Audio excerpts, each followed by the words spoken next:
the days of old, when legends were born from the whispers of the wind and the tales of gods and mortals intertwined, there lived a woman named Europa. She was said to be the very embodiment of earthly beauty, a vision of grace and allure that drew the gaze of all who beheld her.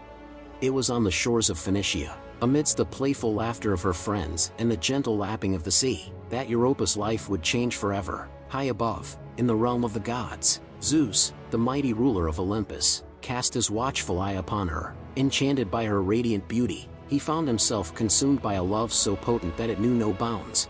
In an instant, Zeus transformed himself into a wondrous creature, a white bull of pristine splendor, with horns that gleamed like precious gems. Europa, her curiosity piqued, approached the extraordinary beast. With a serene demeanor that put her at ease, she dared to reach out and caress the bull's snowy hide. It was then that a fateful decision was made. Europa, emboldened by a mysterious impulse, climbed onto the bull's broad back.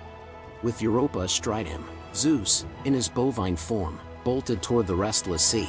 He carried her away, leaving the shores of Phoenicia behind, and journeyed across the waves until they reached the distant island of Crete. There, on the shores of this mystical land, Zeus resumed his human form, and he and Europa spent a night beneath the sheltering branches of an evergreen tree.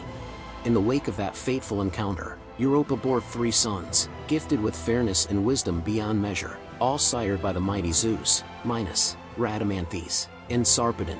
They would come to be known as, and in death, they became the revered judges of the underworld. Minos, the eldest, would go on to establish the ancient town of Knossos and lend his name to an entire civilization, the Minoan civilization.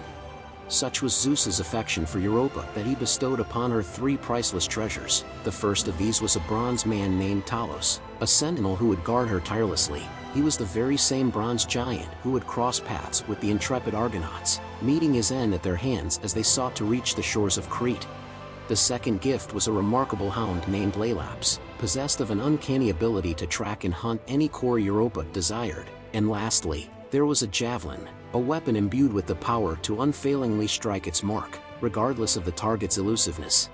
As the days turned into years, Europa's path led her to a union with one of Crete's kings, Asterius. He embraced her sons as his own and crowned her as the first queen of Crete, cementing her place in history as a woman who had captured the heart of a god, bearing witness to the birth of nations and the forging of legends. And thus, Europa's tale, woven into the fabric of time, became an enduring legend of love, beauty, and destiny. If you liked this video, please give it a like and subscribe for more. Have a beautiful day and thank you for stopping by.